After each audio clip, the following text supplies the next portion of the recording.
Hola, estamos iniciando nuestra segunda temporada de Mejores Padres, Mejores Hijos y hemos tomado la decisión de invitar al doctor Mauricio Franco, médico nutriólogo, quien está trabajando desde la medicina funcional, y lo hemos invitado porque hay un tema que está en furor, que es el de la microbiota intestinal y especialmente la relación que tiene con los trastornos del estado de ánimo y la salud mental. Mauricio, bienvenido. Cristian, muchas gracias. Mauricio, ¿qué es esto de la microbiota intestinal?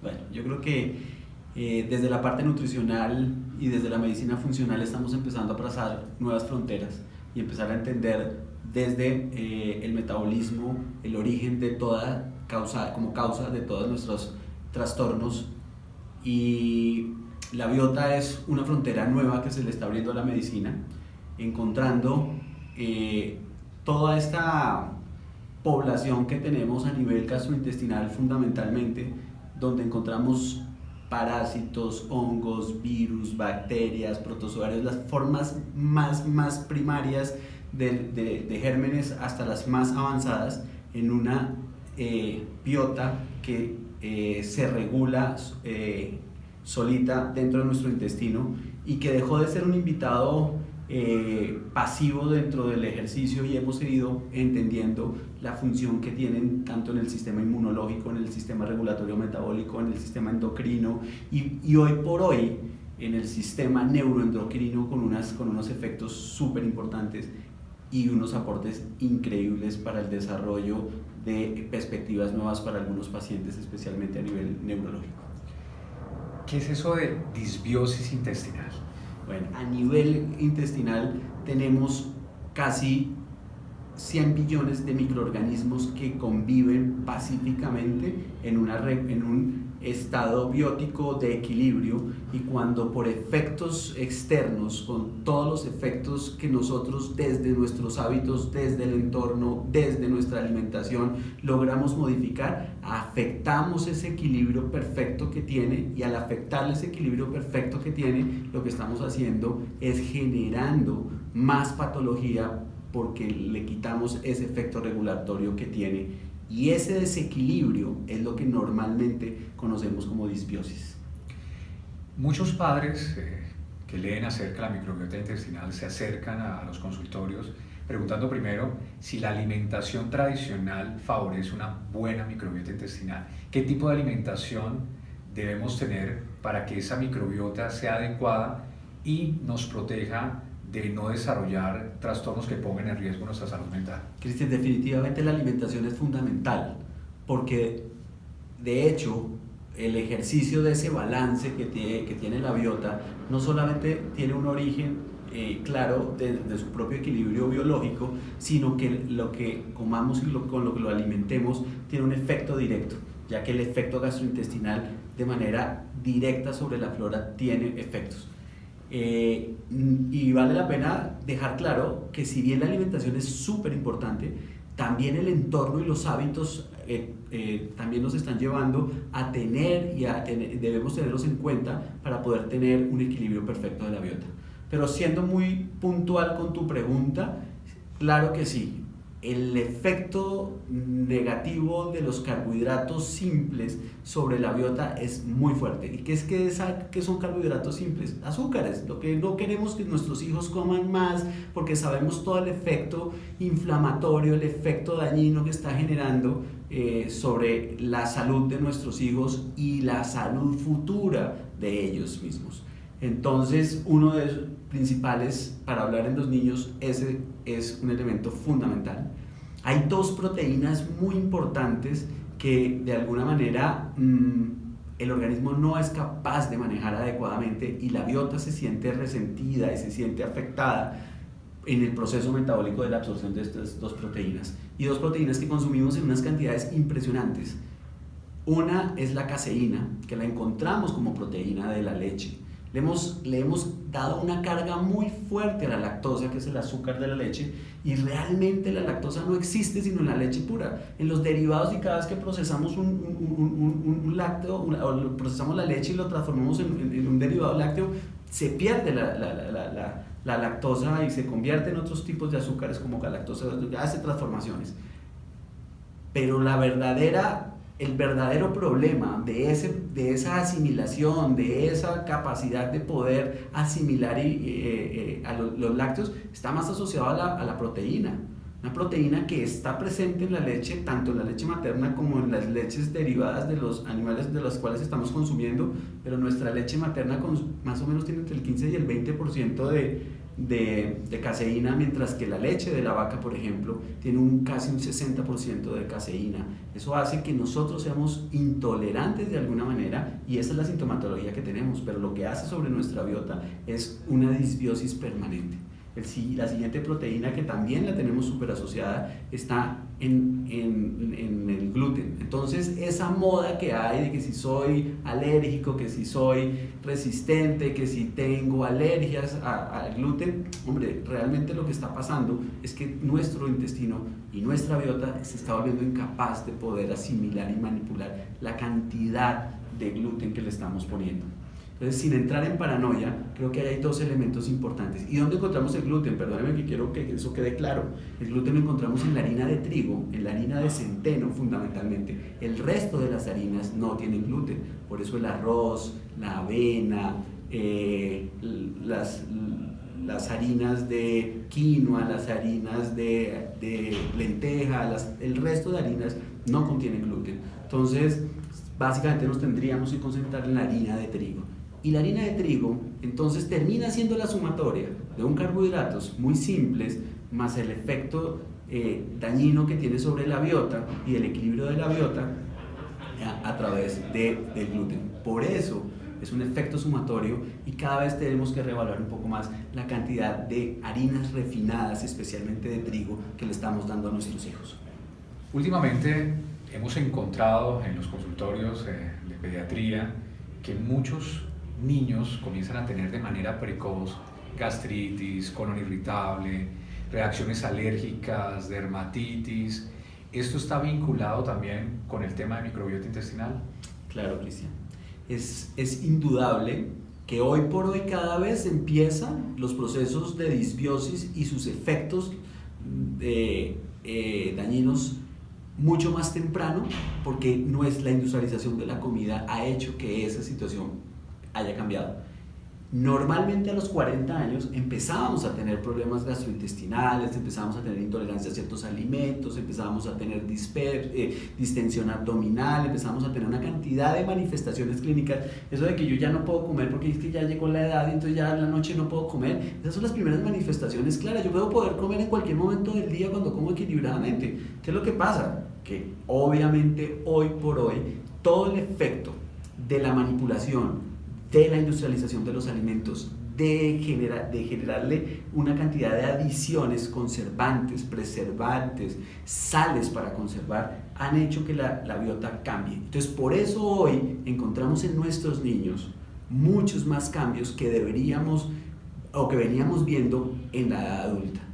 En la cuarta etapa de la vida o en la cuarta década de la vida era donde los veíamos. Los estamos viendo hoy en niños de 8 o 10 años.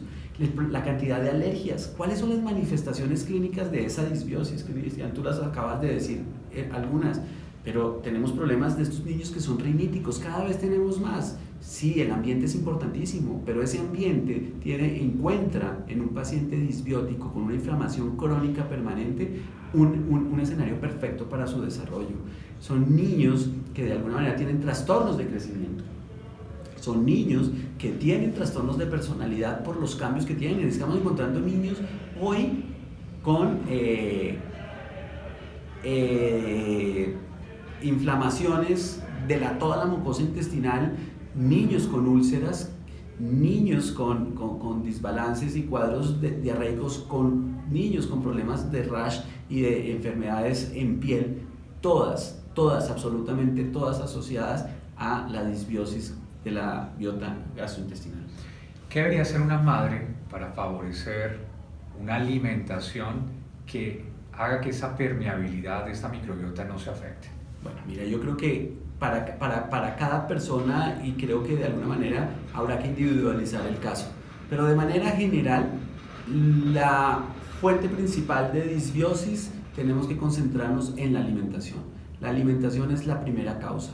Todos los alimentos procesados, sin duda, sin ninguna duda, afectan la flora bacteriana. Todas las ediciones entre dulces y sales y todos los desarrollos químicos en laboratorios para generar saborizantes diferentes a los alimentos que generen adicción, porque es lo que hace la industria realmente y tenemos que reconocerlo, generar adicción. Ellos sí han entendido cómo es que esto funciona y nosotros todavía no. La industria sí la ha entendido, es la principal causa. Hay causas asociadas como el uso excesivo de los alcoholes y los geles antibacteriales. ¿Por qué? Porque nuestros niños no están pudiendo tener gérmenes en sus manos, metiéndose las manos a la boca y generando biota. Ahí nace la biota, ahí la alimento, ahí la mantengo. La capacidad de exposición de los niños a una cantidad, los estamos sobreprotegiendo, no lo estamos permitiendo que puedan generar una respuesta inmunológica diferente en la medida que le podamos permitir que se contacte con el mundo de una manera mucho más abierta. Todos esos trastornos al final terminan generando una cantidad de problemas neurometabólicos. Hablamos mucho de qué debemos evitar, pero para favorecer qué tipo de alimentos, porque escuchamos que hoy en día se habla de prebióticos, probióticos, pero qué alimentos realmente podrían favorecer un balance adecuado de esa microbiota intestinal. Cristian, la mejor medicina que podemos encontrar para poder mantener esa biota adecuadamente la encontramos en las plazas de mercado, en las zonas de frutas y verduras de los supermercados. Entre menos manipuladas esté, perfecto, pero no puedo tener la seguridad de si son con alguna manipulación, si tienen mucho o pocos químicos para su cultivo. Esa es una discusión en la que no quiero que nos volvamos paranoicos, ni que tenga que solamente comer alimentos generados ecológicamente.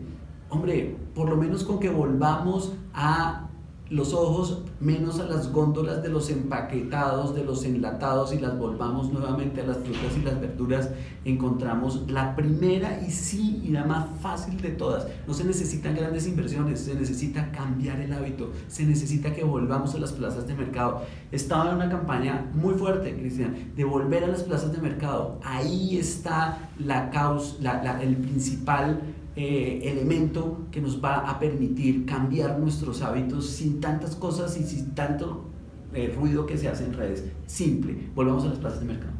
Excelente, Mauricio. Siempre que invitamos a alguno de nuestros médicos para que hable de temas que a las mamás y a los padres les está preocupando, les pedimos 5 tips importantes acerca de este tema de microbiota intestinal que pueda generar una concientización y que les permita a ellos tener unos factores a tener en cuenta, que puedan objetivar mucho de este tema que es confuso y que con toda seguridad vamos a tener que volver a invitarte para poder aclarar, que nos puedas dar 5 recomendaciones. Bueno, Cristian, 5 recomendaciones claras. La primera la acabo de decir: volvamos a las plazas de mercado, démosle a nuestros hijos frutas, verduras, volvamos a enseñarles que ahí en ese principio es donde están los alimentos. El resto están procesados, el resto están manipulados y ahí no tendremos control. La segunda, entendamos que nuestros hijos se tienen que ensuciar, nuestros hijos tienen que comer tierra, nuestros hijos se tienen que meter las manos sucias a la boca, porque de esa manera estamos teniendo los jabones antibacteriales, los geles antibacteriales, de verdad que nos están limitando. Es increíble lo que está pasando con este tema. Tercero, nuestros hijos debemos tener conciencia de que la biota es un elemento importante en la regulación metabólica de nuestros hijos. Entonces tenemos que aprender a cuidarla y reconocer que existe y que tiene una función importantísima, y tenemos que empezar a identificar algunos aspectos que nos permitan determinar cuáles son los cambios en la biota. Si tu hijo empieza a tener problemas alérgicos a repetición, Si es tu hijo es rinítico y de una manera desprevenida empezó a tener problemas de rinitis, si tu hijo empieza a tener lesiones en piel que tu dermatólogo te está diciendo es que son alérgicas, si tu hijo lo pica una pulga y hace picaduras por toda lado, no es que lo hayan picado 60 pulgas, es una pulga y el resto es una reacción alérgica. Eso es muy importante porque son los primeros signos de que tu biota no está adecuada. Y una cosa que tenemos que tener muy en cuenta, si estamos hablando de los primeros años de vida, empecemos a cultivar esa biota de ese niño que nació hoy por cesárea. Recuerden que nosotros en ese ambiente dentro de mamá somos absolutamente estériles y la biota se construye en el primer contacto en el canal del parto. Los niños que nacen por cesárea tienen menos biota y tenemos que procurar crearle esa biota y cuidar la biota como cuidamos todo el resto de los órganos de nuestro cuerpo y reconocer los cambios para poderla tener. Tenemos una ventaja, es que la podemos cuidar, la podemos cultivar, la podemos volver a resembrar. Para nuestras mamás y padres que nos siguen, es muy importante poder buscar esa asesoría por parte de un médico nutriólogo que nos ha contado toda esta información. Mauricio, ¿de qué forma te pueden ubicar estas mamás y padres interesados? Bueno, hay muchas formas en las que lo podemos hacer.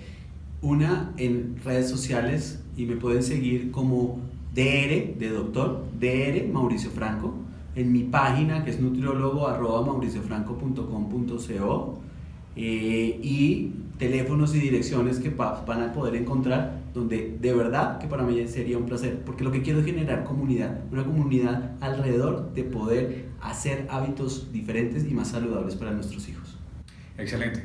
Y como siempre recuerden, estamos pendientes de todas las preguntas, inquietudes que puedan tener acerca de temas que resulten interesantes para el crecimiento y la salud y desarrollo de la salud mental, especialmente de nuestros hijos. Un abrazo, mejores padres, mejores hijos. Hasta pronto.